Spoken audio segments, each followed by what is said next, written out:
إله إلا الله وحده لا شريك له وأشهد أن محمدا عبده ورسوله اللهم صل وسلم على حبيبنا سيدنا رسول الله وعلى آله وصحبه ومن تبعه ونصره ووالاه.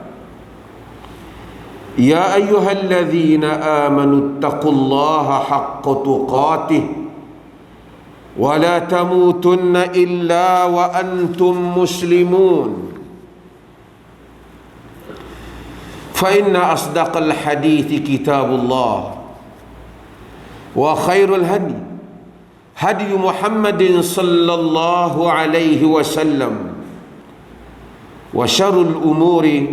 وشر الأمور محدثاتها وكل محدثة بدعة وكل بدعة ضلالة.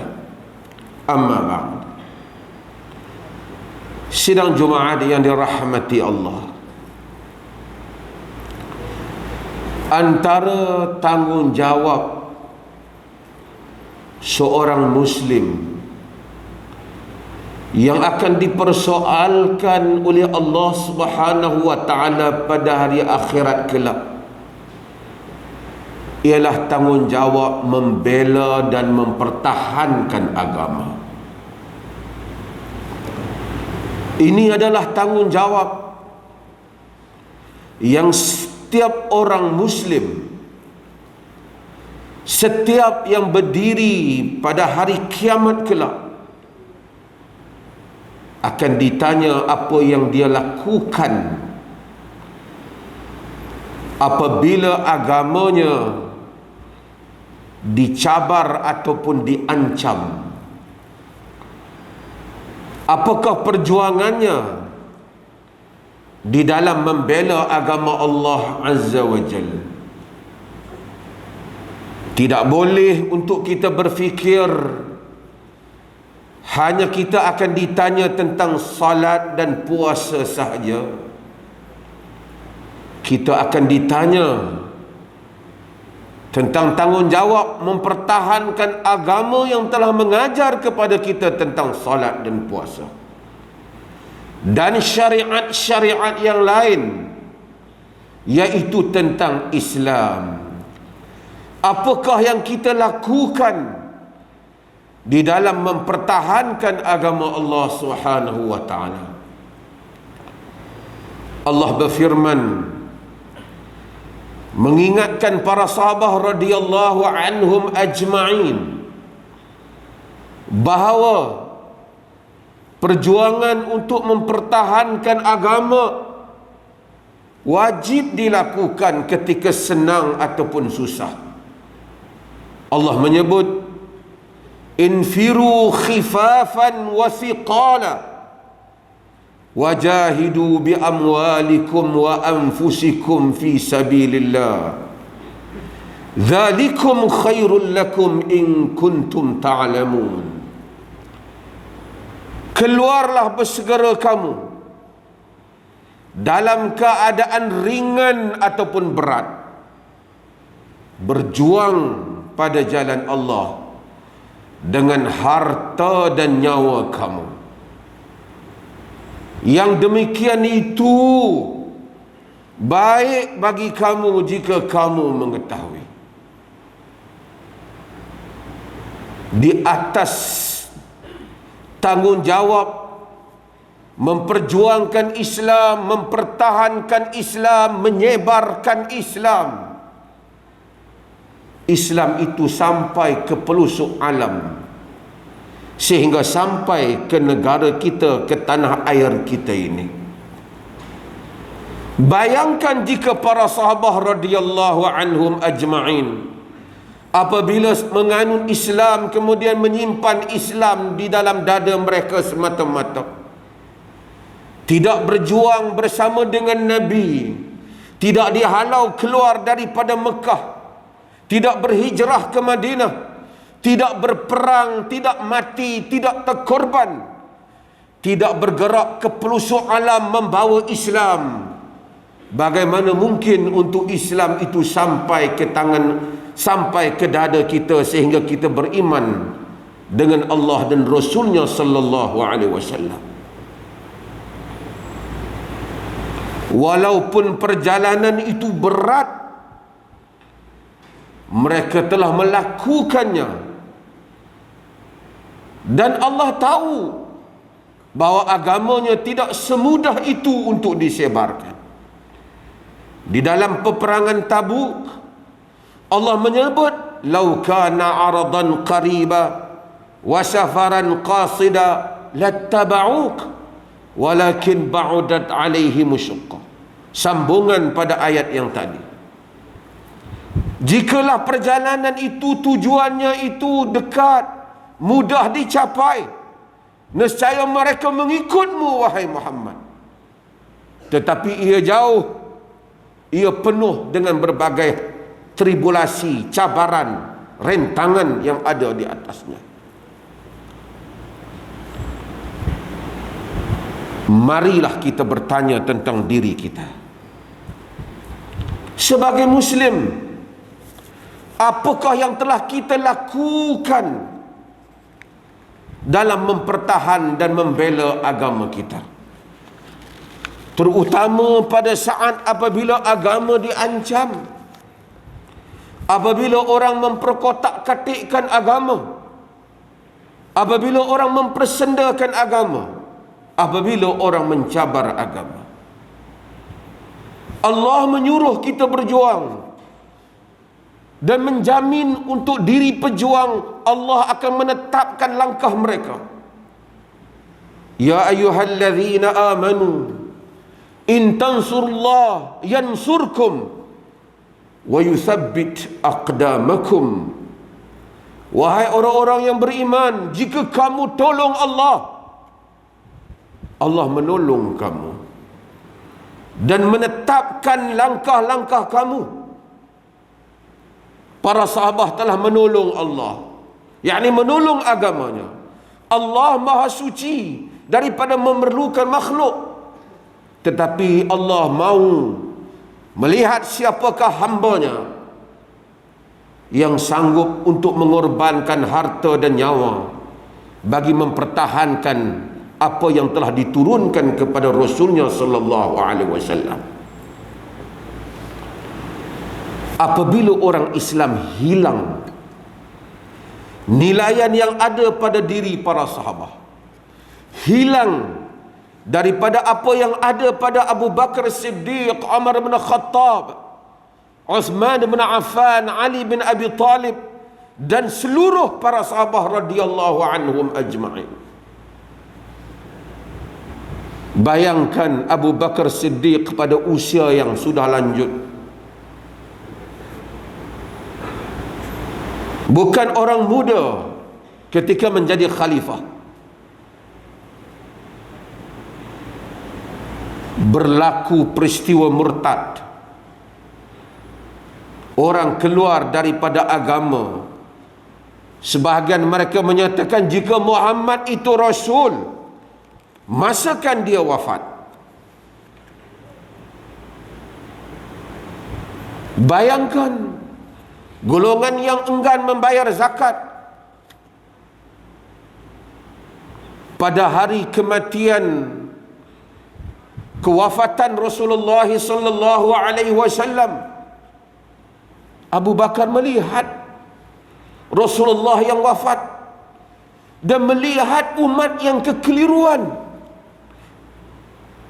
Umar memberikan ucapan menyatakan Rasulullah tidak wafat, sekadar sekejap sahaja menghadap Tuhannya, yang lain hilang pendoman. Abu Bakar Siddiq memberikan ucapan yang jelas untuk kita faham tentang tanggungjawab terhadap agama. Kata Abu Bakar, ayyuhan nas, man kana ya'budu Muhammadan fa inna Muhammada qad ma,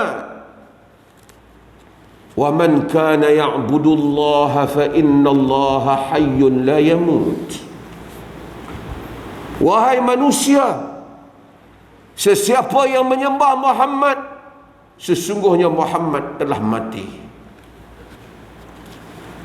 Sesiapa yang menyembah Allah, sesungguhnya Allah itu maha hidup dan ia tidak mati.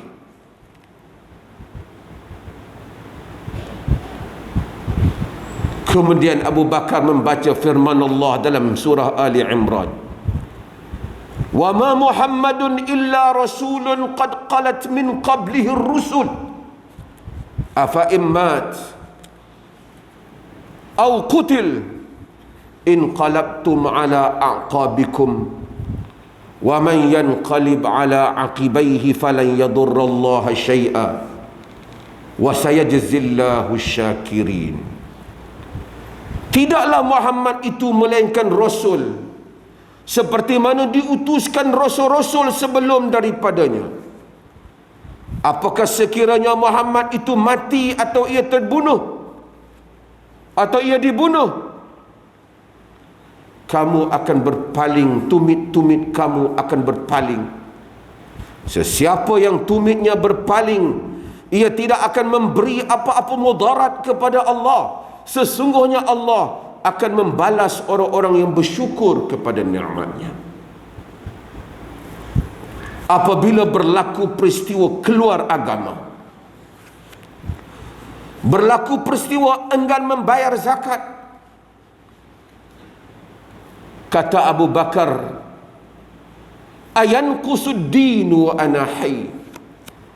Adakah agama menjadi lemah sedangkan aku masih hidup?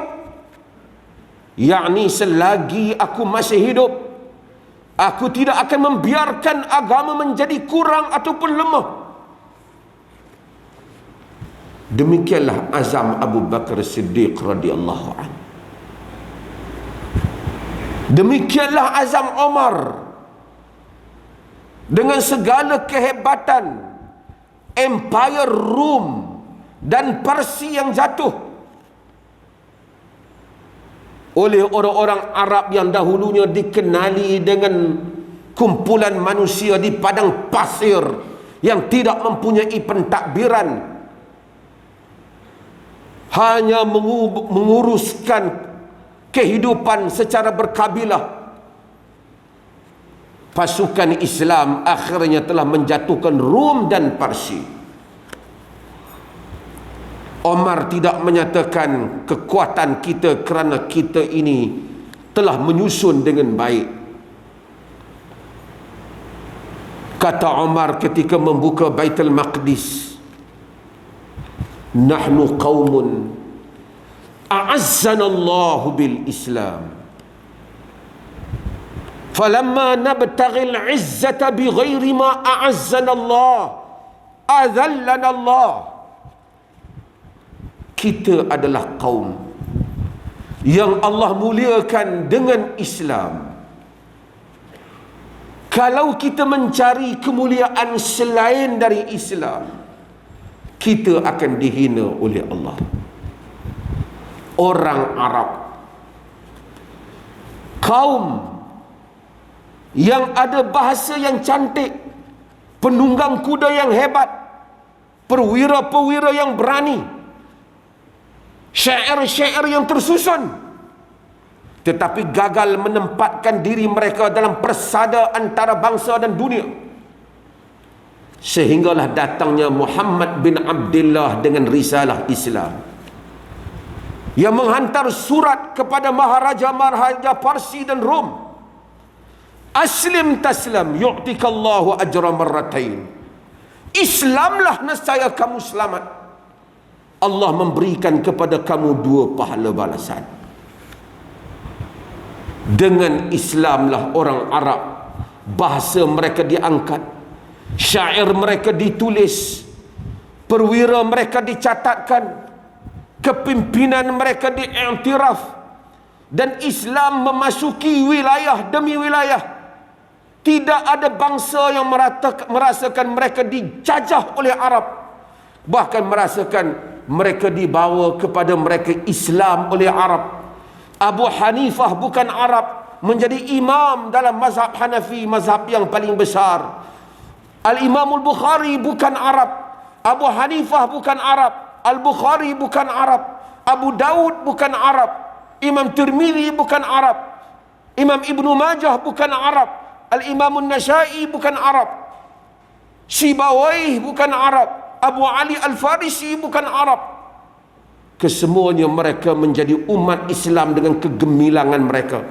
Tidak ada mereka yang merasakan Islam menjajah mereka. La ikraha fid din. Tidak ada paksaan dalam agama. Manusia menerima Islam dengan sebaiknya. Maka empire Islam begitu luas.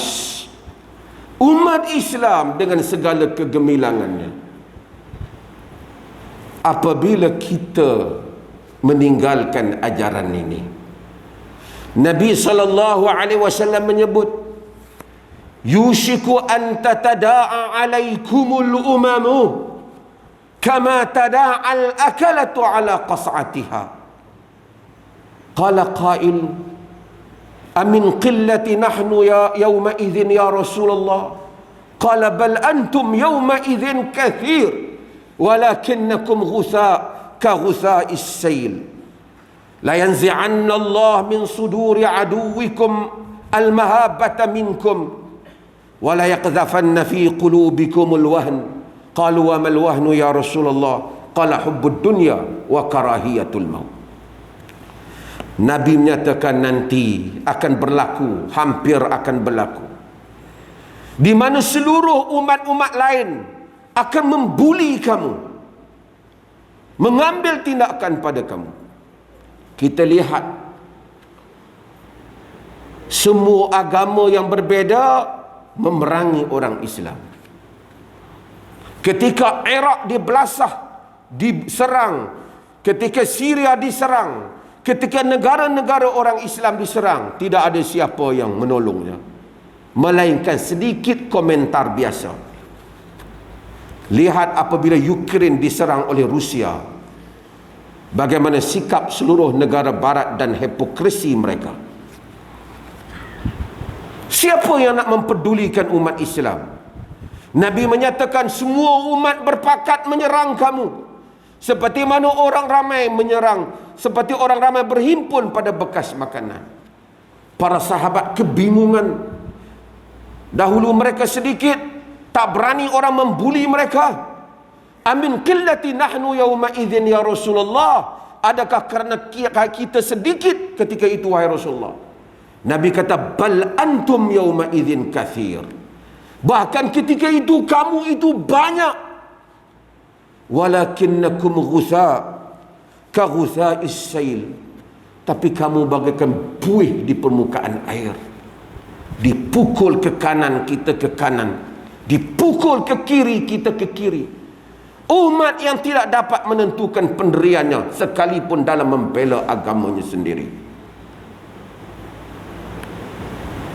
Allah, kata Nabi, akan mencabut daripada dada musuh kamu kegerunan terhadap kamu dan mencampakkan di dalam dada kamu al-wahan. Sahabat bertanya, apa itu wahan wahai Rasulullah?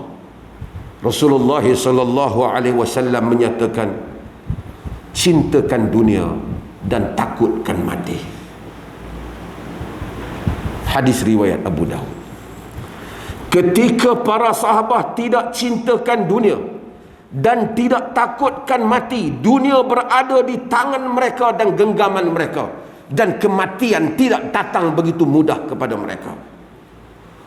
Ketika umat Islam cintakan dunia dan takutkan mati, umat ini dibunuh satu persatu. Satu demi satu wilayah orang Islam diserang. Hanya wilayah yang berikutnya menunggu giliran saja. Lihat di India, 200 juta lebih umat Islam dibunuh, wanitanya dibunuh, dirogol, dikoyak hijabnya, tidak dibenarkan bertudung, dipukul di jalanan hanya kerana memakan daging lembu, diseksa, diisytiharkan terbuka untuk dibunuh. Tidak ada wilayah negara orang Islam yang berani mencabar mereka secara besar-besaran. Apa yang berlaku daripada minoriti di negara China, Ini semua menunjukkan umat yang bagaikan buih. Kita membaca berita saban hari, namun kita hendaklah tahu bahawasanya Allah Subhanahu wa ta'ala akan bertanya kita dalam hal ini. Di negara kita sendiri, kita hendaklah menentukan pendirian kita. Banyak isu-isu yang berlaku oleh sebahagian golongan pelampau yang mencabar agama Islam yang merupakan agama majoriti dan persekutuan bagi negara ini. Sebahagian orang Islam tidak mempedulikannya dan menganggap itu bukan urusan mereka. Dalam hidup ini kita berjuang kadang-kala untuk berbagai persatuan, kegiatan, kehidupan. Duka cita jika kita tidak dapat pulang di hadapan Allah membawa perjuangan kita mempertahankan agama Allah Azza wa Jalla. Negeri Perlis, negeri ahli sunnah wal jamaah. Mudah-mudahan negeri ini kita doakan sentiasa menjadi benteng, mempertahankan maruah umat Islam, mempertahankan hak umat Islam, mempertahankan kedaulatan Islam. Bahkan kita juga mempertahankan hak orang lain yang bukan beragama Islam pun, jika hak itu benar untuk mereka. Islam satu-satunya agama yang memberitahu bahawasanya orang bukan Islam selamat di bawah pentadbiran Islam. Bukan slogan politik, bukan kempen pilihan raya. Memberikan keselamatan kepada orang yang tidak menentang Allah, tidak mengisytiharkan peperangan kepada Islam, ialah jaminan Allah di dalam Al-Quran. Sebab itu minoriti bukan Islam sentiasa selamat di bawah negara-negara orang Islam, walaupun orang Islam itu ada kelemahannya. Selalu saya sebutkan, kedai bukan Islam boleh hidup di tengah kampung orang Islam, kerana orang Islam tidak pernah ada dalam fikirannya memaksa orang bukan Islam menganut Islam. Tiba-tiba golongan ekstremis cuba menuduh kononnya termasuk urus takbir agama di negeri Perlis memaksa 3 orang menganut Islam, mencolek untuk menganut Islam. Suatu kebiadaban yang telah melepasi batasan yang patut. Sikap kurang hajar yang berlebih-lebihan.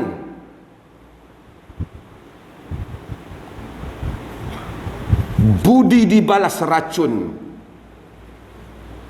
madu dibalas tuba. Sedangkan sekian lama umat Islam hidup dalam keadaan yang harmoni dan menghormati orang lain. Maka sebab itu kebiadaban ini mesti dijawab dan diberitahu kepada mereka, berhati-hati dengan bahasa kamu. Orang-orang yang menganut Islam dengan rela dipertahankan keislamannya oleh kita.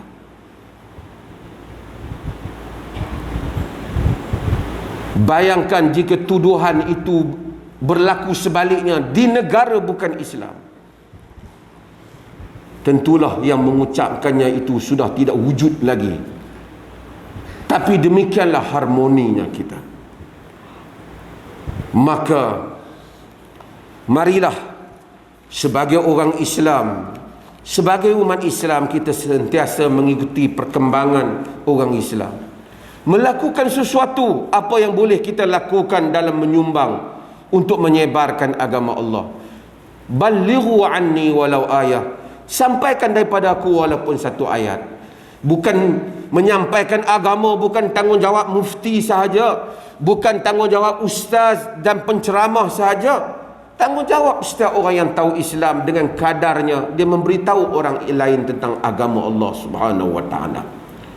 Mudah-mudahan Allah Subhanahu wa taala merahmati kita. dan menjadikan kita adalah umat yang hidup, dan menjadikan kita apabila berdiri di hadapannya, kita termasuk di kalangan mereka yang telah membela agamanya. Allah berfirman, alladzina amanu yuqatiluna fi sabilillah walladzina kafaru yuqatiluna fi sabilit taghut faqatilu awliya asy-syaitan inna kaida asy-syaitani kana dha'ifa. Orang-orang yang beriman berperang pada jalan Allah, orang-orang yang kafir berperang pada jalan taghut. Perangilah kamu kepala-kepala pengikut-pengikut syaitan, sesungguhnya perancangan syaitan itu sangat lemah. Barakallahu li wa lakum fil Qur'anil azim wa nafa'ani wa iyyakum fihi minal ayati wa dzikril hakim.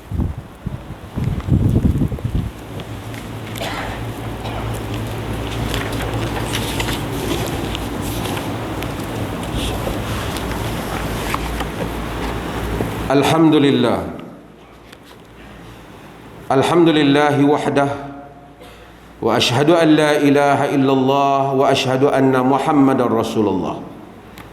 Allahumma salli wa sallim ala habibina sayyidina Rasulillah wa ala alihi wa sahbihi ajma'in, amma ba'd. Fa ya ayyuhal ikhwatul mu'minun, usikum wa nafsi bi taqwallah wa tazawwadu fa inna khaira zadit taqwa. Marilah kita semua berusaha untuk bertakwa kepada Allah dan berbekallah. Sebaik-baik bekalan ialah takwa. Sidang Jumaat yang dirahmati Allah, agama ini ialah agama yang harmoni, sentiasa mengelakkan permusuhan tanpa sebab. Nabi mengajar kita. Nabi kata, la tatamannaw liqa'al adu fa idza laqitumuhum fasbutu. Jangan kamu bercita-cita mencari musuh. Sebahagian riwayat Nabi kita sebut, la tatamannaw liqa'al adu was'alullaha al-afiyah. Jangan kamu bercita-cita cari musuh, minta keafiatan daripada Allah. Tetapi jika kamu bertemu dengan musuh juga, hendaklah kamu tetap jangan lari. Ini adalah ajaran Nabi sallallahu alaihi wasallam. Bahkan Nabi memberitahu kepada kita untuk setiap kita, walaupun dalam keadaan aman damai, meletakkan azam di dalam dirinya.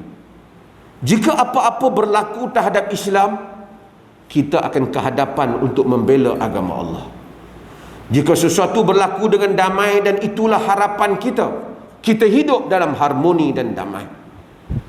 Jika Islam diserang, seperti mana kita lihat berapa banyak negara orang Islam yang diserang, kita tidak boleh menjadi manusia yang bacul, yang lari ke belakang. Nabi SAW menyebut, syarru ma fir rajuli syuhun haliq wa jubunun khaliq. Yang paling buruk pada satu orang lelaki ini, satu manusia, ialah kebakhilan yang berkarat, kebakhilan yang sangat, dan penakut yang menghilangkan segala-galanya. Ada orang begitu bacul sehingga tak sanggup berbuat apa pun, hatta dalam mempertahankan maruah dan agamanya, kerana penakut. Nabi kita itulah nilai buruk yang ada dalam diri. Di dalam hadis Nabi SAW menyebut, man mata walam yaghzu walam yuhaddith bihi nafsahu mata ala syu'batin min nifaq. Sesiapa yang mati sedangkan beliau tidak pernah mengikuti untuk berperang, ataupun tidak pernah berniat berbicara pada dirinya untuk berperang mempertahankan agama, dia mati di atas satu cabang daripada kemunafikan. Innallaha wa malaikatahu yusalluna 'alan nabi ya ayyuhalladzina amanu sallu 'alaihi wa sallimu taslima. Sesungguhnya Allah dan malaikatnya berselawat kepada Nabi. Wahai orang-orang yang beriman, hendaklah kamu berselawat dan salam kepadanya. Allahumma salli ala Muhammad wa ala ali Muhammad. kama sallaita ala Ibrahim wa ala ali Ibrahim, wa barik ala Muhammad wa ala ali Muhammad, kama barakta ala Ibrahim wa ala ali Ibrahim fil alamin innaka Hamidun Majid. Allahumma ghafiril muslimin wal muslimat wal mu'minin wal mu'minat al ahya minhum wal amwat innaka sami'un qaribun mujibud da'wat wa qadiyal hajat. Ya Allah, ampunilah seluruh kaum muslimin sama ada yang hidup ataupun yang telah mati. Ya Allah, kami berlindung denganmu dari segala penyakit sopak, kusta, gila dan segala penyakit yang buruk. Ya Allah, berikanlah petunjuk, hidayah serta rahmatmu kepada kami sekalian, hamba-hambamu, kepada pemimpin kami, terutama Raja Pemerintah Negeri Perlis Tuanku Syed Sirajuddin Ibnu Almarhum Tuanku Syed Putra Jamalul Lail, dan Raja Muda Perlis Tuanku Syed Faizuddin Putra Ibnu Tuanku Syed Sirajuddin Jamalul Lail, serta kaum kerabat baginda, supaya sentiasa beramal dengan kitabmu dan sunnah Nabi Muhammad sallallahu alaihi wasallam, dan engkau lanjutkanlah usia baginda berdua dalam keadaan selamat, sihat, sejahtera, dan semoga dengan kesihatan yang baik yang engkau kurniakan kepada baginda berdua, terlaksananya pemerintahan yang adil lagi diradai olehmu. Ya Rahman, Ya Rahim, kami memohon kepadamu dengan segala kerendahan diri sebagai hambamu. Engkau indahkanlah akhlak kami, engkau perbaikilah pergaulan antara kami, engkau peliharalah kami dari penyakit lemah, malas, berpemikiran dangkal dan buruk budi pekerti. Ya Rahman, Ya Wadud, engkau baikilah keluarga kami, anak isteri kami, saudara mara kami, jiran tetangga kami, dan seluruh mereka yang kami kasihi. Engkau jadikanlah kami umat yang mempunyai ketinggian budi dan akal, serta menjadi teladan yang baik kepada manusia yang lain. Ya Allah, jadikanlah negeri Perlis ini sebagai negeri yang makmur, rakyatnya bermentaliti kelas pertama dalam tindakan, hidup bersih, bersatu padu, dan dilimpahi berkat dan rahmat daripada sisimu. Engkau jauhilah kami dari bala dan kerosakan, engkau tambahkanlah nikmat kepada kami, engkau berilah kepada kami kebahagiaan hidup di dunia dan akhirat. Rabbana atina fid dunya hasanah wa fil akhirati hasanah wa qina adzabannar.